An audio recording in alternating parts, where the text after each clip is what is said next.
Hey guys, Papa D here, Papa D's Range Time. I'm out on the range doing some more maintenance, trying to do a little more creating to see if I can challenge myself with other different targets, plus having a little fun. I was building underneath the shed in the shade, trying to get out of this heat a little bit. What I have here is a drop target, so it's a standard USPSA target, and I have a weight on the bottom of it and no chutes down here. I've got a piece of Luan in the back in the AC zone of this target. What I'm hoping is that whenever I hit this, it's going to move the Luan and this is going to take and drop down. I'm not sure how it's going to work out. I saw Shooter's Paradise, Rolf Perelius and Shooter's Paradise in Ethel had something similar to this. I like their setup and I had to see if I could take and come up with my own type of creation. I can change the Luan on the back to something small, so where you have to hit the A zone, or something large, so even if you hit a shoulder or something, the target is going to drop out of sight. And the reason why I like this target is you have to stop shooting whenever the threat is eliminated. So as soon as it starts to fall, basically that's when the threat is eliminated and you need to stop shooting. Again, I don't know if this is going to work or not, but be first shots. Also, the other day I made a PVC actuator for the Challenge Targets dual swingers, and it worked real well, so that gave me a pattern. So I welded up some brackets, something more permanent, and I've got a piece of cable on it over. So this is the start. It hits the cable pulls the actuator out of the swinger, and then we move on from there. So looking to have a little fun. I'll be trying these things out today, and I'll also be shooting the Taurus TX22 Competition. It's a new gun for me. I don't have a holster, so it's just going to be from low ready and seeing if I can activate these targets. Anyway, stick around. Let's see what we can do. Thank you for watching. Alright guys, I'm back. I've repositioned the camera. I did some test runs on my drop target to see if it was going to work. The Luan is so so thin that the 22 long rifle bullets go straight through it and doesn't activate the drop target. So I'm going to have to find a hard piece of plastic or something that's maybe a light piece of aluminum or something that is light enough not to take away from the weight on the front. I only have roughly 2.5 pounds to work with, so more to come on this. So I'm shooting the Taurus TX22 Competition, kind of a full-size 22. I've run, I don't know, 100 rounds with it just now, trying to get used to it. It's a really fine shooting gun. I'm running Remington golden bullets in it, just cheap bullets. And right now I'm just going to take and hit my 2 pepper poppers. I've got them set for 22 long rifles, so I'll activate them. That'll activate the dual swinger from Challenge Targets. And I've got a 12 by 18 target on the dual swinger, trying to see if I can get some hits on that. So let's run this round. I'll be at 15 yards since I'm shooting steel, and let's see if we can make some hits.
Well, that definitely wasn't my best run.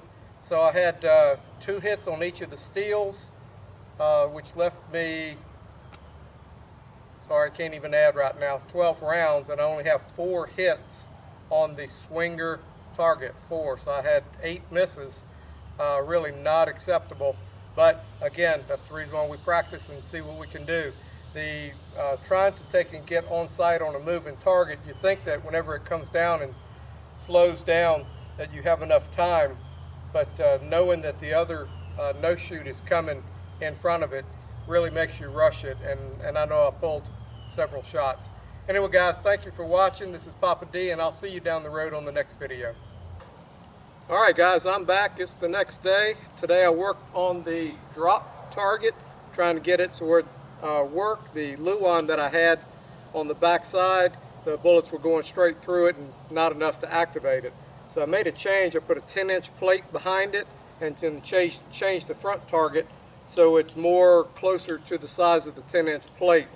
So also switched up guns. I've got a Glock 19 and 9mm. I think I've got 16 rounds in the gun right now. I am going to be shooting one-handed at 15 yards. So my course of fire is going to be the pepper popper on the left. That'll activate the dual swinger. I'll hit the drop target, the other pepper popper, and then come back to the swinger target. Yesterday I was only at 50% on hitting the target, actually the shoot target on the challenge targets dual swinger, so hopefully I can be better than that. If I can get 3 or 4 good hits on it, I'll probably stop at that point to save ammo. Anyway, thanks for watching, and let's shoot some rounds.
Well, I had several extra shots on both the pepper poppers and on my drop, trying to take and find that sweet spot.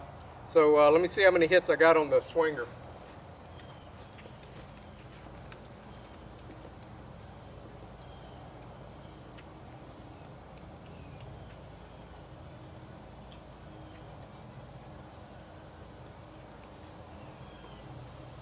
I feel much better about that. I had 8 hits on the swinger target, 8 hits. I think I only had 9 shots. The 16, 1, 2, 3, 4, 5, 6. I think I went 8 for 8 on it. I'll take and watch the video and edit it. Anyway guys, challenge yourself any way that you can. This is, again, it was a one-handed shot, 15 yards, and swinging and drop targets. Had some misses to start with, but once I settled in, I was okay. Anyway guys, thank you for watching. This should wrap up this one, and I will see you down the road on the next video.